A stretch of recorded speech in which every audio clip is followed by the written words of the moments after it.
साथियों, मैं second part start कर रहा हूं। Design of stable channels in India.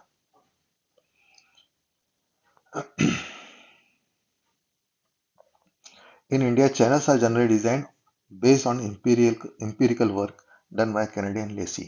In prehistoric periods, area starting from Himalayas to the wind used to be in the form of depression with water flowing over it. जो हमारा Indo Gangetic plane है, एक बहुत बड़ा एक depressed area था और इसमें नॉर्मली या तो पानी भरा रहता था या वाटर फ्लो करता था, ऐसा इनका मानना है।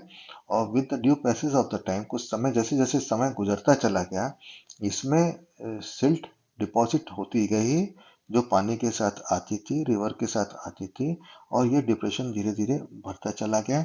तो यहाँ पे जो भी सॉइल हमको मिलेगी, ये डिपॉजिटेड सॉइल है, जो सिल्ट है, फाइन सिल्ट है, जिसको हम एलुवियल सॉइल कहते हैं। नॉर्थ इंडियन रिवर्स जो है, इंडो गैंगेटिक प्लेन है, it is entirely made up of alluvial soil. Eastern UP में भी जाते हैं तो हम आपको एलुवियल सॉइल मिलती है, कई मीटर्स में आप खोदते हुए चले जाइए, आपको फाइन सिल्ट मिलती चली जाएगी और आपको कभी भी स्ट्रॉन्ग फाउंडेशन नहीं मिल पाती। बुंदेलखंड रीजन में आपको स्ट्रॉन्ग फाउंडेशन मिल जाती है। और जो हम आर्टिफिशियल चैनल्स बनाते हैं, जो हम कैनाल्स का कंस्ट्रक्शन करते हैं, जो चैनल वर्ड यूज कर रहा हूँ, ये एक्चुअली कैनाल ही है।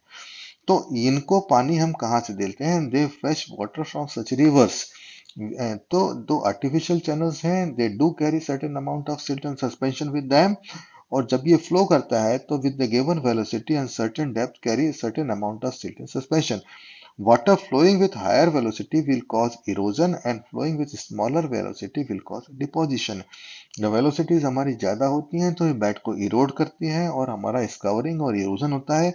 और जब कैनाल्स में वेलोसिटी, आर्टिफिशियल चैनल्स में वेलोसिटी कम होती है, तो सिल्ट सपोर्टिंग एडीज का फॉर्मेशन कम होता है।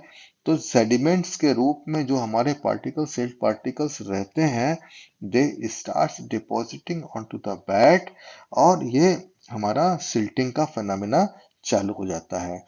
तो हमको स्टेबल चैनल्स के डिजाइन की जब हम बात करते हैं, तो हमको नॉन सिल्टिंग और नॉन स्कवरिंग वेलोसिटी की बात हमको करना पड़ती है, जिसके लिए हम चैनल को डिजाइन करें। उन्हीं को हम स्टेबल चैनल्स भी कहना चाहेंगे, रिजिम चैनल्स कहना चाहेंगे।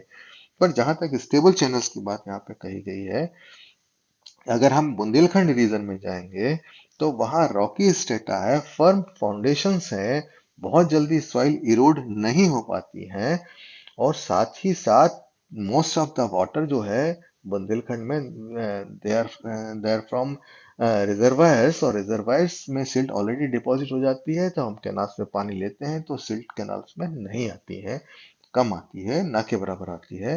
तो उस एरिया में जब हम कैनाल को डिजाइन करने जाएंगे, तो हम ये पहला वाला जो हमारा फिनोमेना है, इसको हम यूज कर सकते हैं on the basis of maximum permissible velocity. अब मैक्सिमम परमिसिबल वेलोसिटी क्या है? It is maximum velocity beyond which erosion will start. It is non erodible velocity, मतलब इस वेलोसिटी एक लिमिट है। सपोज ये मैक्सिमम वेलोसिटी हम परमिसिबल 2 मीटर पर सेकंड की कहते हैं, suppose it is 2 metre per second. अब अगर इससे हम 2.1 मीटर पर सेकंड पे जाएंगे तो इरोजन स्टार्ट हो जाएगा। तो this is our permissible velocity.